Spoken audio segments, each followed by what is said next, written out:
किसी भी परिस्थिति में कोई अन्य रैंक का पदाधिकारी जैसे सिपाही हो या हवलदार हो या एएसआई हो, उसको ये काम नहीं करना है। नीचे के रैंक है उनका काम केवल रेगुलेशन है और वो प्रवर्तन में कभी भी शामिल यदि पाए जाते हैं तो इस संबंध में उनके विरुद्ध अनुशासनिक कार्रवाई के साथ साथ यदि कानूनी कार्रवाई की जरूरत पड़ती है तो वो भी की जाएगी। देखिए, पुलिस मुख्यालय में आज ट्रैफिक एडीजी ने एक महत्वपूर्ण प्रेस कॉन्फ्रेंस किया जिसमें उन्होंने बड़ा ऐलान किया है। अब सिपाही और एएसआई आपका चालान नहीं काट पाएंगे। आखिर क्यों, पूरा मामला क्या है, आप एडीजी सुधांशु कुमार को सुनिए। जो चौथा बिंदु है वो है प्रवर्तन से संबंधित। इसमें उनको स्पष्ट रूप से बताया गया है कि केवल सब इंस्पेक्टर या ऊपर के रैंक के पदाधिकारी ही प्रवर्तन करने के लिए अधिकृत हैं।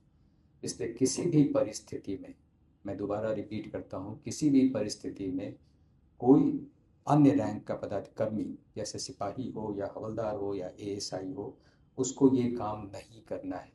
इस तरह की शिकायतें बार बार आ रही थी और इसलिए उनको बहुत अच्छे से ये बात समझाया गया है कि उनका काम, जो नीचे के रैंक है उनका काम केवल रेगुलेशन है और वो प्रवर्तन में कभी भी शामिल यदि पाए जाते हैं तो इस संबंध में उनके विरुद्ध अनुशासनिक कार्रवाई के साथ साथ यदि कानूनी कार्रवाई की ज़रूरत पड़ती है तो वो भी की जाएगी।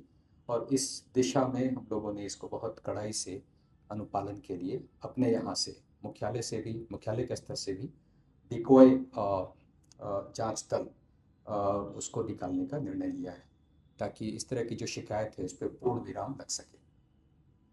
उनको ये भी डायरेक्शन दिया गया है कि डिजी लॉकर के माध्यम से यदि इलेक्ट्रॉनिक दस्तावेज दिखाए जाते हैं तो उनको भी प्रॉपर मान्यता दी जाए। इसके अलावा जो पर्यवेक्षी रैंक के पदाधिकारी हैं जैसे इंस्पेक्टर हुए या डीएसपी रैंक के पदाधिकारी हुए या एसपी हुए, उनको भी कतिपय डायरेक्शन दिए गए हैं। खास करके जो हमारे कर्मी हैं उनकी वर्दी वगैरह सही तरीके से हो, ड्यूटी पर अलर्टनेस हो।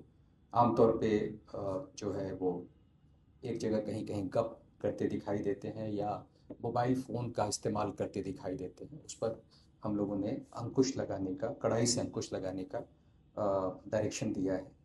और इस संबंध में जो है समय समय पर जो हमारा निरीक्षण दल निकलेगा वो भी इस बात पर लगातार ध्यान देगा।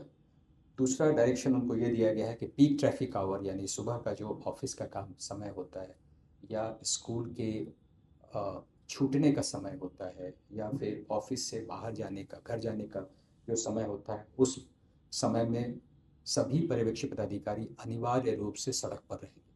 ऑफिस में वो नहीं पाए जाने चाहिए। और इसके अलावा उनको ये डायरेक्शन दिया गया है कि जो हमारा ICCC है वहाँ पर कंट्रोल रूम के माध्यम से पूरे पटना की ट्रैफिक व्यवस्था का लगातार निगरानी होती रहे ताकि कहीं कोई जाम की अवस्था यदि आती है तो वैसी परिस्थिति में जो QRT है या इस तरह का जो वहाँ के उस स्ट्रेच के जो पदाधिकारी हैं उनको वायरलेस के माध्यम से या मोबाइल के माध्यम से या QRT के माध्यम से उस पर तुरंत रस्ट कराया जाए ताकि जाम की अवस्था से हम लोग कुछ हद तक राहत। तो आपने ट्रैफिक एडीजी सुधांशु कुमार को सुना, उन्होंने पूरी जानकारी दी है। उन्होंने बताया है कि जो अब सिपाही हैं, एएसआई हैं, वो आपका चालान नहीं काट पाएंगे। आखिर क्यों, ये भी उन्होंने बताया है।